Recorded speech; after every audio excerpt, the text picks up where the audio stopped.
It's a privilege to be here with you and to share in this special chapel and to be a part of things. I am, as Dr. Fong said, a newcomer to the Dallas Seminary family, just starting last year, and this is my first time on this campus, and so thank you for the invitation and for coming and for being here, and I look forward to sharing some thoughts with you on the nature of apologetics.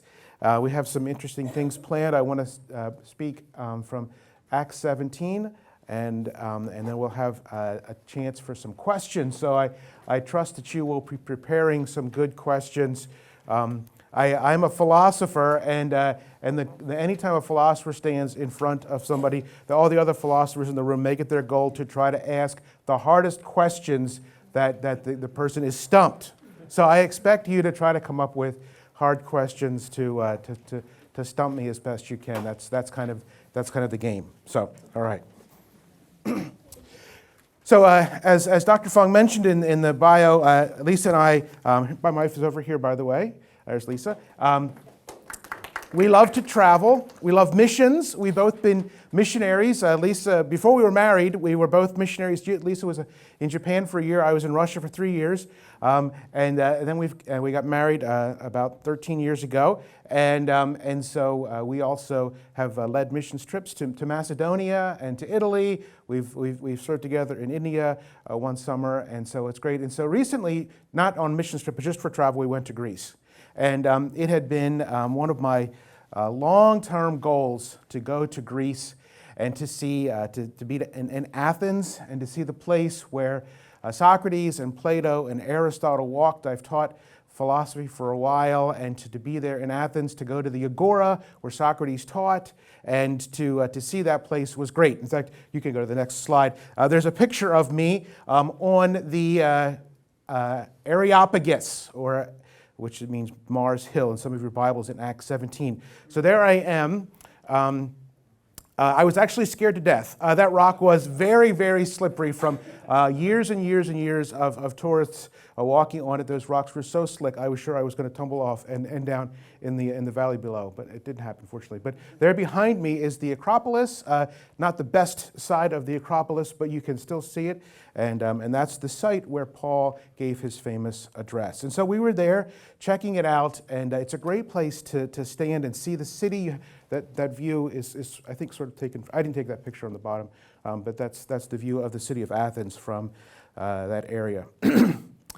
And so as I was there, and as I climbed off the hill, Lisa and I were leaving to go on to our next sightseeing adventure, and I heard there was a bunch of tourists there and a person talking, and as I walked past, I realized from what the person was saying that he was the pastor, and this was a church group. And so I just kind of slowed down a little bit to hear what he had to say. You know how we do that, just to hear what he had to say. And the first thing that I heard him say is this. He said, just because something is mentioned in the Bible doesn't mean that we should do it. And he gave the example of the Gideon's fleece. And so I think he's probably, right, there are some things that the Bible mentions that we're not really supposed to do. Right? His next statement clarified this a little bit. He said, what we need to do is to see how the Bible interprets or evaluates what it says. So, okay, fair enough. I think that's some solid hermeneutics there. And so he was going on in that kind of a vein. And then he said, and now it says, and he was turning now to the Acts 17 story, because they're right here at the Areopagus.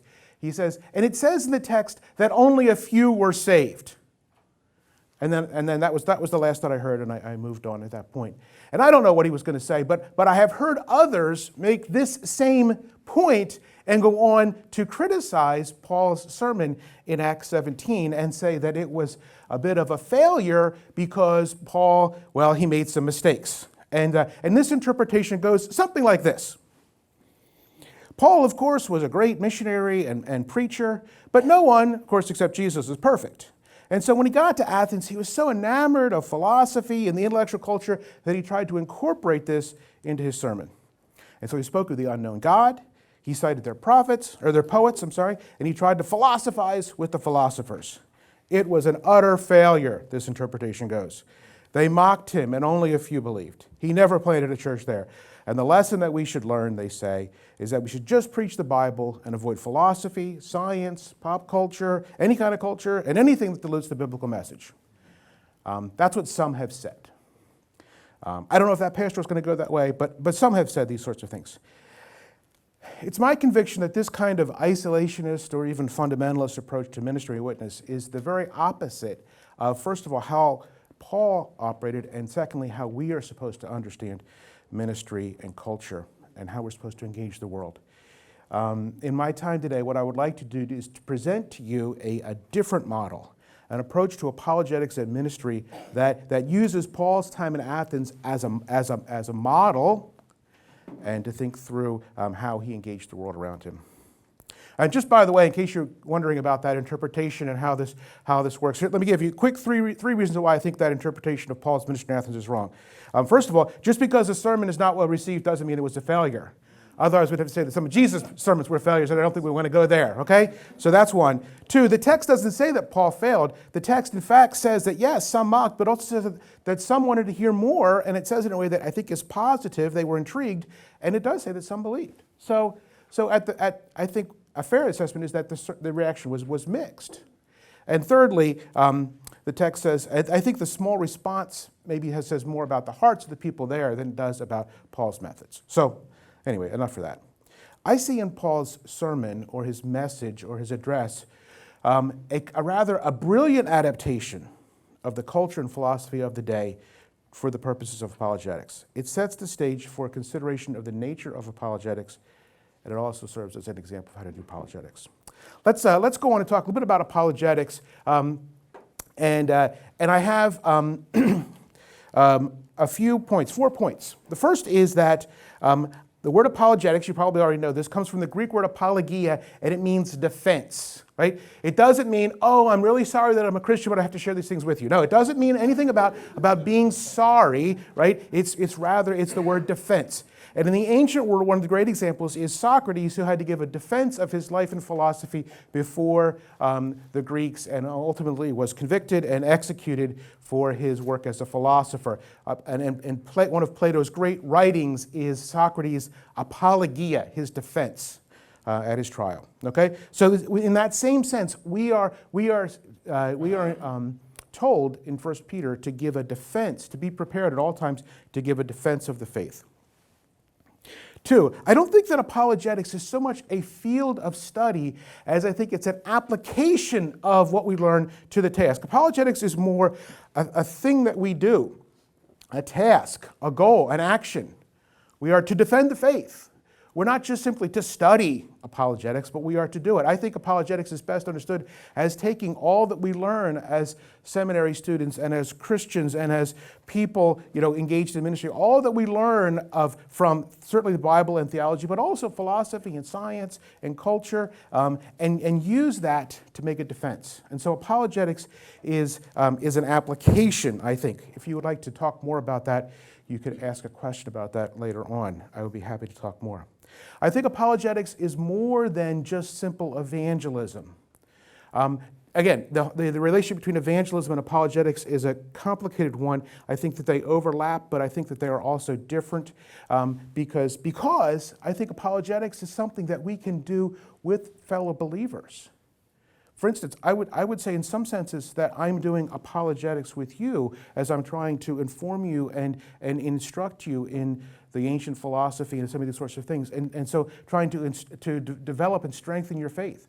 If we have classes in our churches that explore, say, philosophical reasons for the faith or scientific reasons for the gospel or historical reasons, that we're doing apologetics, even though we all might be Christians in the room. So I think apologetics has a broader dimension than perhaps sometimes we think.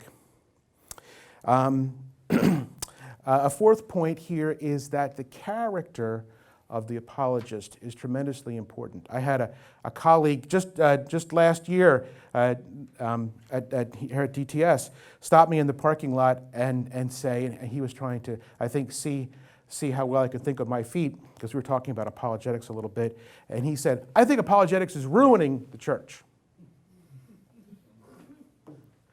And I wasn't quite sure where he was going with that.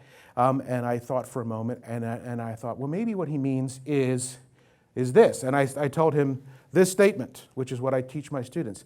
The character of the apologist is just about as important as the content of the apologetics, right? Just because we're doing apologetics doesn't give us a free pass to be mean or angry or arrogant or belligerent or any of those sorts of things. No, that's not how Christ was, and that's not how we're supposed to be. How we do our apologetics is as important as what we say. And I think that's very important. Too often apologetics has gotten a really bad reputation for, you maybe have some caricatures in your head of, the guy on the sidewalk with the sandwich board, turn or burn, right? The end is near, or the angry debater in a bad suit, spraying facts and who knows what else at his audience, right? No. That's not really apologetics. Apologetics is, it can be passionate. I'm not saying that we shouldn't believe what we believe and engage passionately, and we can sometimes even make an argument, but we should do it in love. The goal should always be to end as friends. And if we end as friends, then I think we are doing what Peter tells us. On the next slide, it's got that verse from 1 Peter that I've mentioned a couple of times already, and this is kind of the headline verse for apologetics. 1 Peter 3:15. Always be prepared to give an answer to everyone who asks you to give the reason for the hope that you have. It's a mouthful. It's a long sentence. I'm not going to parse it or diagram it, but the idea here is to be ready always to give an account or a reason for why you believe. You never know when it's going to happen. I've had apologetic conversations on an airplane. I've had apologetic conversations in the 7-Eleven. I've had and you never know when you're going to have a chance to interact with somebody. And we need to be prepared. One more thing about the nature of apologetics that I want to talk about is this distinction between positive and negative. I think this is really important. I won't go too far into it because I want to get to Acts 17 and lunch, of course, is in the offing as well too. But positive and negative apologetics.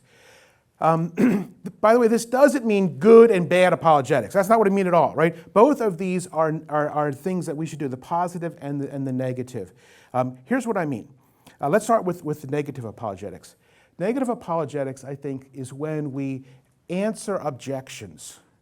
Right? People will object and they'll say, well, science tells us that there really isn't a God at all. Or science, or obviously miracles, right? That's people used to believe in miracles, but we don't anymore. So Jesus couldn't have risen from the dead. And or the Bible, it's just a human book full of lots of errors. And so all kinds of objections. And when we try to respond to those and answer them, we're doing what I call negative apologetics. We are responding, we're trying to clean up some of the mistakes or answer some of the objections. Right? Sometimes people have mistaken notions about what the faith is. Well, to be a Christian means you have to be perfect, right? No, actually it doesn't. It means the opposite. And those sorts of things. People have misunderstandings. All religions are basically the same. Actually, they're not, right? And so when we work through those things, we're engaging in negative apologetics. Positive apologetics, on the other hand, is when we try to make a case for the things that we believe. Instead of them taking the ground and them starting with an objection or with a mistaken notion and us responding, right? Positive apologetics begins with us as we try to make a case for what it is that we believe.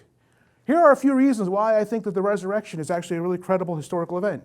Here's maybe a philosophical argument for the existence of God. Here's why I think that the Bible is a book that's unlike any other book in history. That's positive apologetics, making a case for the things that we believe.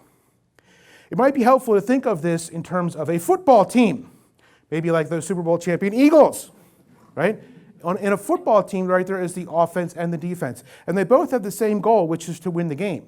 But the offense is trying to advance the ball and score points. I think that's like positive apologetics. When the defense is on the field, they're trying to hold the line and prevent the other team from getting points, right? And so their goal is much different in how they actually do things, but the overall goal is the same, to win the game. Okay? And so in that sense, I think positive and negative apologetics are both critical. We use both. We have to respond to the objections and correct the misunderstandings. That's negative apologetics. But we also have to make a positive case. And I think what happens with those caricatures, like the angry debater, is probably only doing negative apologetics. right? And the person that just says, well, I just believe that Jesus rose from the dead. Well, that's great, but that's only one portion of, and a not very deep portion of positive apologetics. And what we need is to be equipped with both, so that our conversations can be fruitful and important. All right. We could say a lot more about that, but let's hasten on. I want to talk a little bit about Acts 17.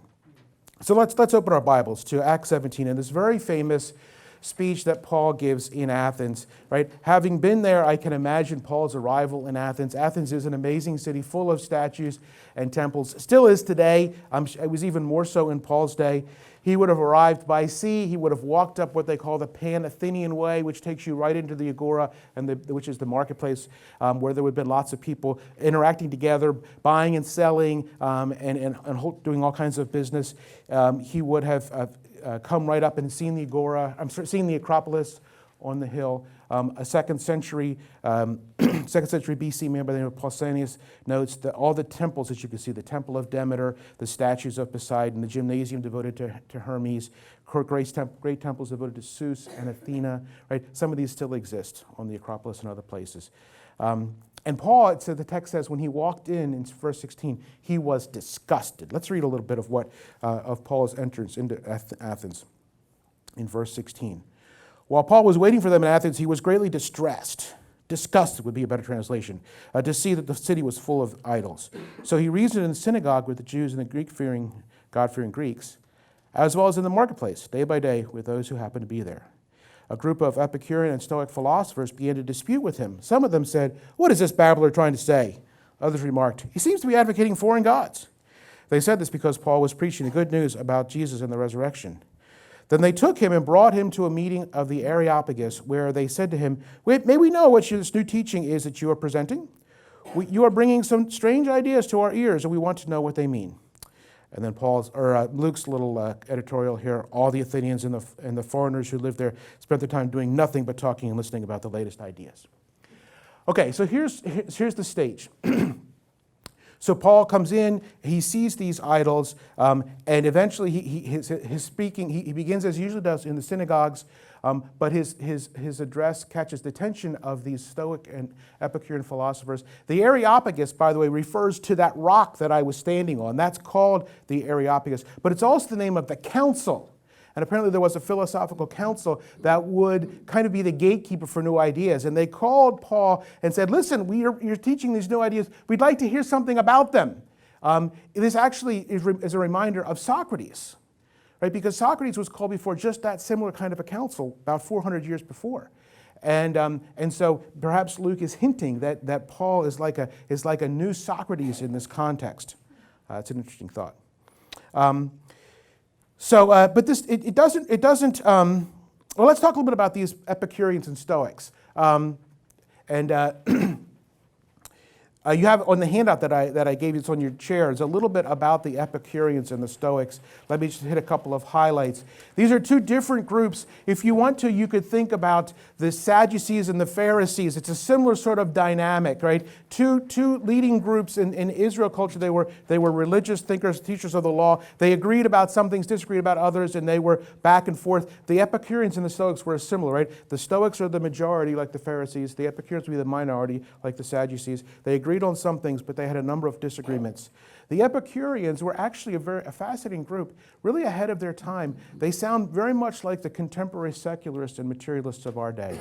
They denied divine providence. They thought that the world could be explained materialistically. They even talked about atoms in some of the same way that we talk about atoms.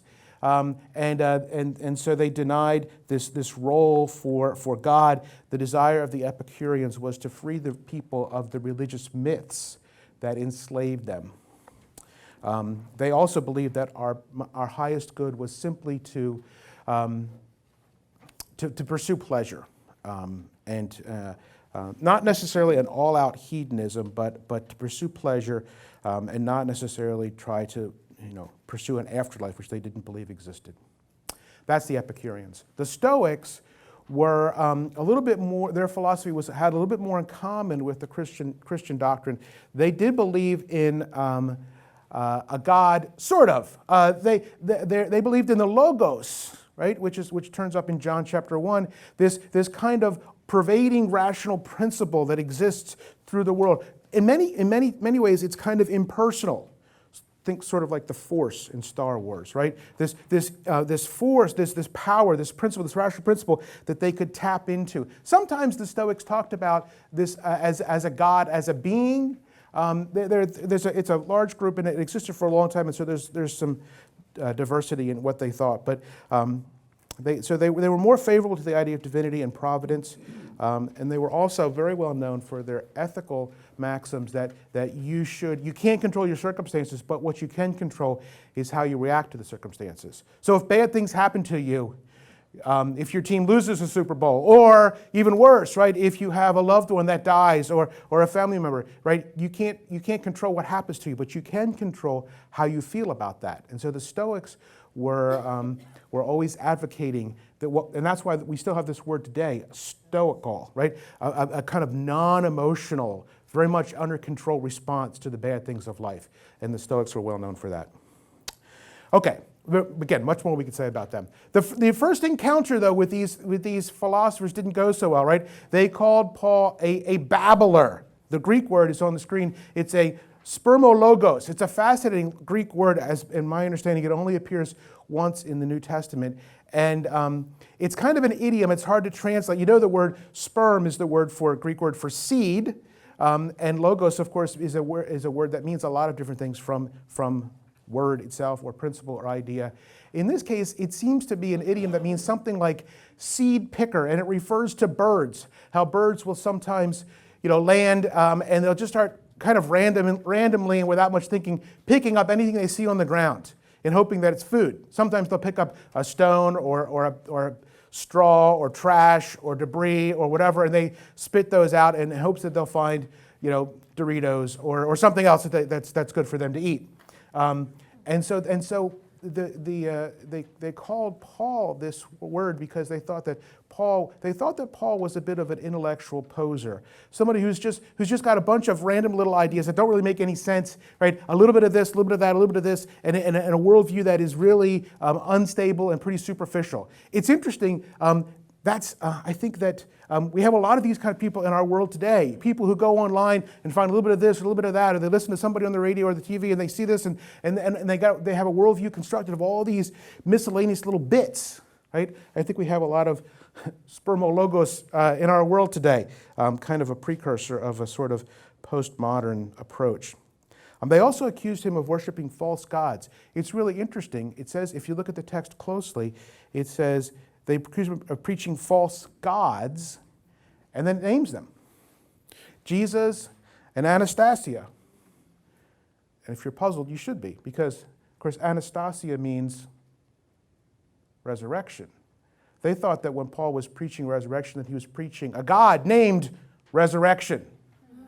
And so clearly, these guys needed to know a little bit more about what Paul was actually preaching. They had a poor idea of what was actually going on here, and so Paul having the opportunity to stand before them and to address them was great.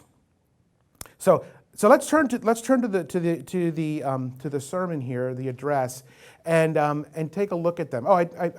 Sorry, these are out of order. It's my fault. You can skip down through these and go. There we go. What I would like to do is very quickly, on your handout you have a chart on the back of it, and I would like to go through the main points of Paul's sermon, but I don't want to preach it as a Christian necessarily, and going through these points and explaining what they mean to us as Christians. What I'd like to do instead is to go through these points and talk about how the Stoics and the Epicureans and the Greeks at the popular level, the ordinary Greek would have understood it. And I'll go through this fast because there's a lot here. We could talk a lot about these things, and I don't want to take too much time. But you can follow along in your chart, and you can mark these things off if you would like, and review them some more. But for instance, this is a strange sermon because Paul doesn't quote the Old Testament. He doesn't quote Jesus. He doesn't even mention Jesus. At the end of the sermon, he alludes to Jesus as the one who is resurrected, but he never names him. There's very little in here that we would call soteriology, right? Or a gospel-centered address. There's no Trinitarian mentions in this address. So that's why I think it is a sermon, but in some ways it sounds more like a speech or an address. And so I'll use the language of both of those. As we know from this famous introduction to the unknown God, right? It's a sermon about God. It's a sermon about God's nature. And it has 4 points. And the first one is that God is transcendent.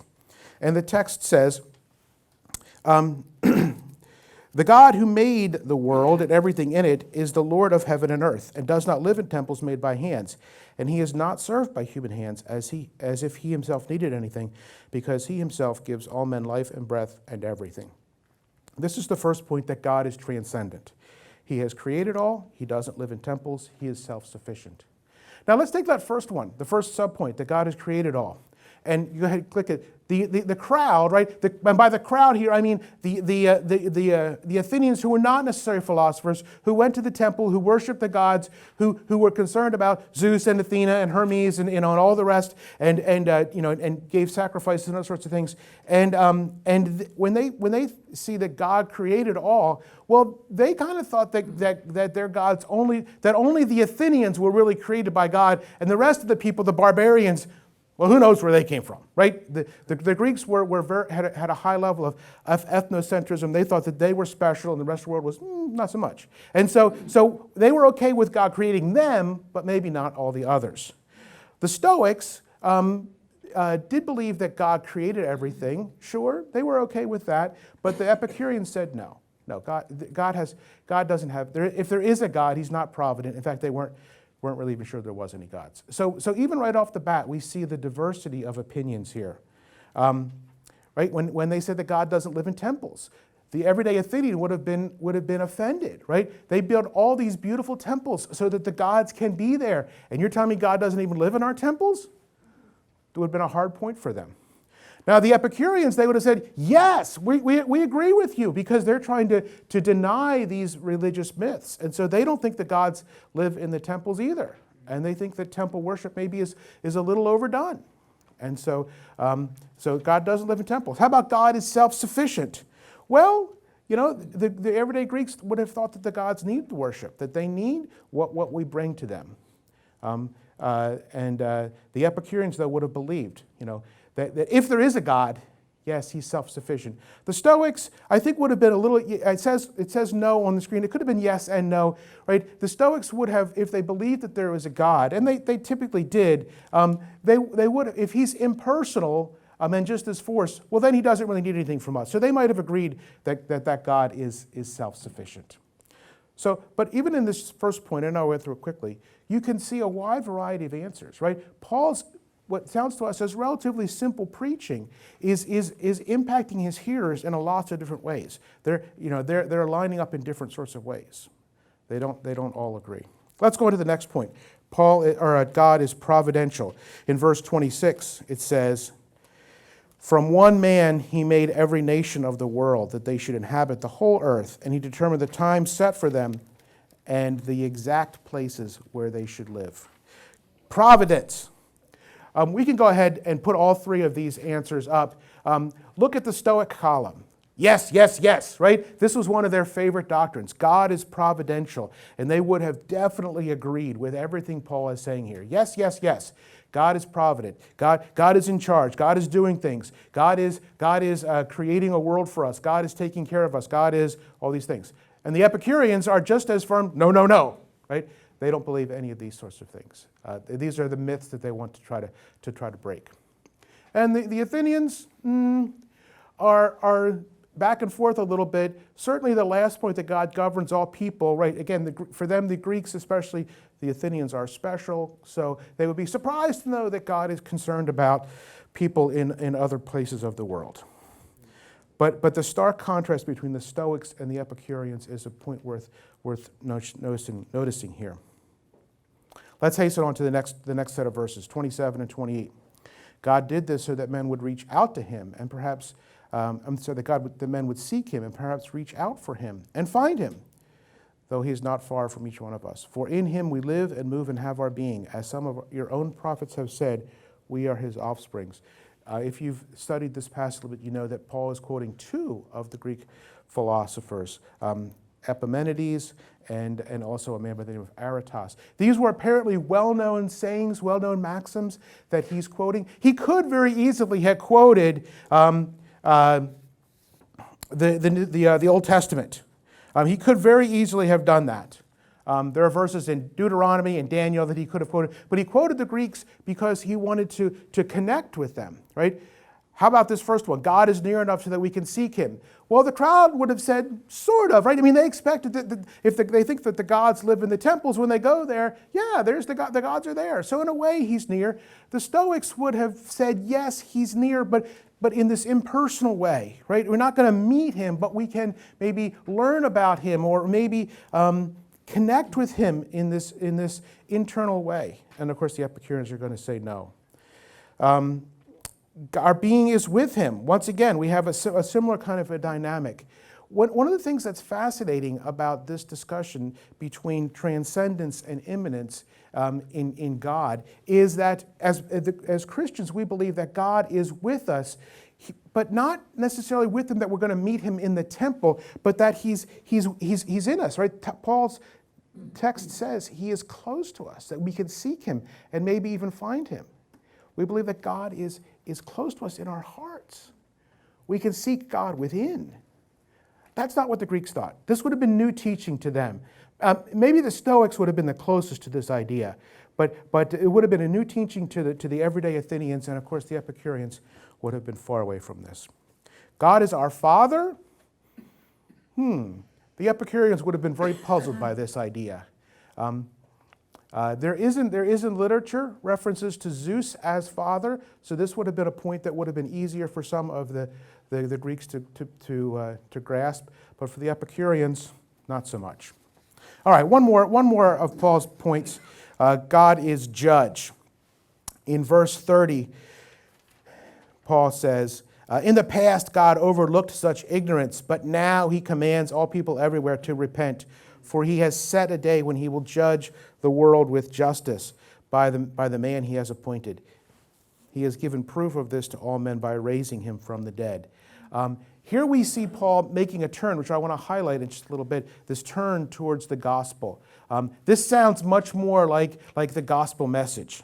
And he has overlooked ignorance. He wants people to repent, and the proof is the resurrection. Go ahead and put the answers up, and we're going to see something really interesting, right? Overlooking the ignorance, maybe, right? Maybe there would have been some understanding of that. But look at the last two. We have widespread agreement, which we have not had before, right? And all in denial, right? They all would have been angry with Paul. Right? This repentance idea, the Greeks didn't think they had to repent for anything. And this idea of the resurrection, what a bizarre idea, right? We know that in ancient Greek thought, particularly Platonic thought, they believed in the immortality of the soul, but they didn't believe that people were going to come back to life, that their body would be restored. This is an idea that was completely foreign to their way of thinking. And we've reached the point now in which Paul is preaching the hard truths that his audience is not going to be kindly disposed to. And so all of a sudden, whereas up until this point, there was, if we have like barometers or something that go up and down, yeah, no, and in the sliding scale, but now it's all no, right? They don't agree with what Paul is saying. And that's why the text seems to indicate that they interrupted Paul. Right? When they heard about the resurrection of the dead, some of them sneered, but others said, well, we want to hear more about this on this topic. And then he left the council. Apparently he did okay. Right? Apparently he established enough credibility that they gave him a passing grade, although it does say in chapter 18 that Paul leaves. We don't know how long he was there. We know that he didn't establish a church. But there were some that were saved. And even one of these prominent people from the Areopagus was saved, a man named Dionysius. Let me wrap up here with a couple of points on this sermon part here. Paul's method, I think, is really important. We see him as an individual who's credible, who understands their ideas. He quotes their poets. He understands their teachings. And he says things, some of which they agree with, some of which they don't agree with. But then he goes on to some aspects of Christianity that are new to them. That Yahweh is both transcendent and immanent. That God is the judge, but he's also provided a way out. We don't see much of the plan of salvation here or the gospel. We can assume that Paul mentioned it at some point along the way, but it's not recorded in the text here. Let me draw out three quick lessons from this. I don't think I have a slide on this. Three lessons. The first is that, number one, knowledge of the ideas of the day is essential for apologetics. I hope that's a pretty obvious point, right? Do we need to know something about the ideas of the day to interact with people? Yes. Like, what kind of things am I talking about? Well, you should understand something about Darwinist and secular thought. You should understand something maybe about the other religions, Islam or Buddhism. You should understand something about postmodern concerns or whatever intellectual ideas are out there in our world today. We need to be readers and thinkers and interactors. If we just know our own material, right, we're not going to be able to interact in the way that Paul did. Paul understood Greek philosophy, and he knew when he was stepping on their toes and when he wasn't. We need to be aware. It's fascinating. If you look at the Bible, we see how many people in the Bible were very well educated. Moses, Daniel, Luke, Apollos, Paul himself, Solomon. These were thoughtful, well-educated people of their day, intellectual thought leaders. And we need to, I think, follow that example. Secondly, using the language and the motifs of culture to express biblical truth is not compromise. Let me say that again. Using the language and motifs of culture to express biblical truth is not compromise. It's contextualization, right? And if you're not sure about that, think about what God did, right? He gave us a Bible in human language, right? The original contextualizer is Yahweh himself through the Holy Spirit.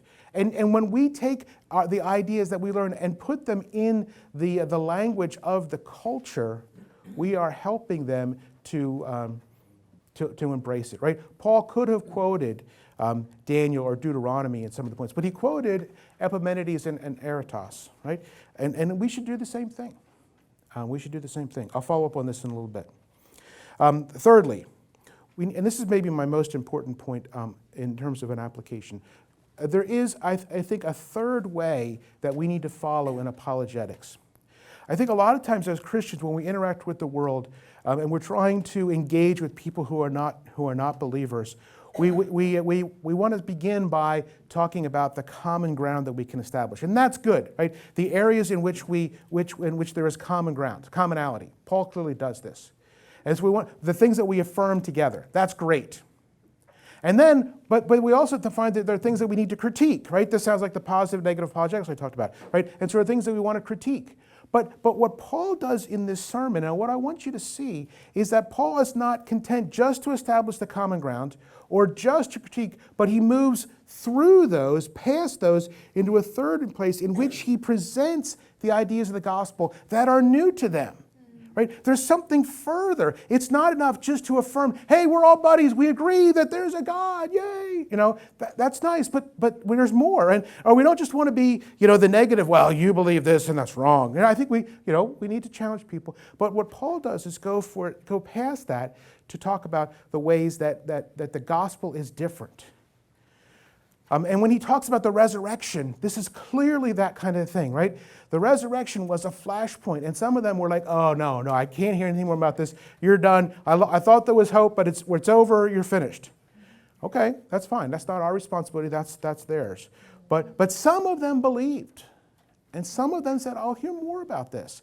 And so apologetics is the goal of going through the critiques and the affirmations to the gospel message, just taking it a little bit further. Let me skip. I want to skip Justin Martyr. Unfortunately, I wanted to talk about him a little bit. We'll have in time. I wanted to do this. Go ahead to the next slide. David Foster Wallace is a contemporary individual who's very interesting. He's the author of a book called Infinite Jest and a few others, and some people think that he is one of the sharpest minds of the postmodern generation. Unfortunately, he committed suicide about 10 years ago. In fact, there was a tribute to him recently in Christianity Today. I think it was the online edition. But before he did that, he gave a great commencement speech in a small college in Ohio. And it's been published as a book. You can also find it online. It's called This is Water. And I wanted to do a little bit of what I would call a demonstration of apologetics, right? Sometimes I ask students to read Wallace's speech and to write a letter to him in which you engage with what he has to say. Let's go to the third slide, Chantel. We'll wrap up the next one. And here's part of Wallace's commencement speech. He says, the only thing that's capital T true is that you get to decide how you're going to see this, how you're going to try to see this. This, I submit, is the freedom of a real education. Remember, this is a commencement speech he's talking about, their liberal arts education. Learning how to be well-adjusted. You get to consciously decide what has meaning and what doesn't. You get to decide what to worship. Because here's something else that's weird but true. In the day-to-day trenches of adult life, there actually is no such thing as atheism. There's no such thing as worshiping. Everyone worships. The only choice we get is what to worship. And the compelling reason for maybe choosing some sort of God or spiritual type thing to worship, be it JC, and he's so hip, right? Or Allah, or Yahweh, or the Wiccan Mother Goddess, or the Four Noble Truths, or some inviolable set of ethical principles, is that pretty much everything else you worship will eat you alive. If you worship money and things, if they are where you tap real meaning in life, then you will never have enough. Never feel like you have enough. It's the truth. Worship your body and beauty and sexual allure, and you will always feel ugly. Here's a great opportunity for us to engage what I'm talking about. Are there things that we can agree with what he says there? Yeah. Do we think that everybody worships something? Yeah. And is his analysis pretty good? I think it is. Now, we might quibble over whether we get to choose what we worship, right? We could talk about election and those sorts of things. We could talk about that. But the idea that we all worship something is definitely an idea that we can run with. Now, he's kind of suggesting, well, you could just choose whatever you want, but be careful, some of them are worse than others. All right, we're on board with that too. But do you see how you can take something like this and run with it a little further, right? Do you see how this sets up an opportunity for you to engage with somebody and affirm the things that you hold as true, maybe offer a few correctives, but then plunge forward to the gospel message. In our apologetics, as we interact with people, I want to encourage you to push forward, right? Let's talk to people and let's explore the areas that we agree and maybe the areas that we disagree. But we've got to turn to the gospel. We've got to take that third path and try to articulate the gospel message. Not everybody is going to want to hear it, and we're not going to be able to preach the whole gospel at every moment. But we need that needs to be our goal. It needs to be our goal.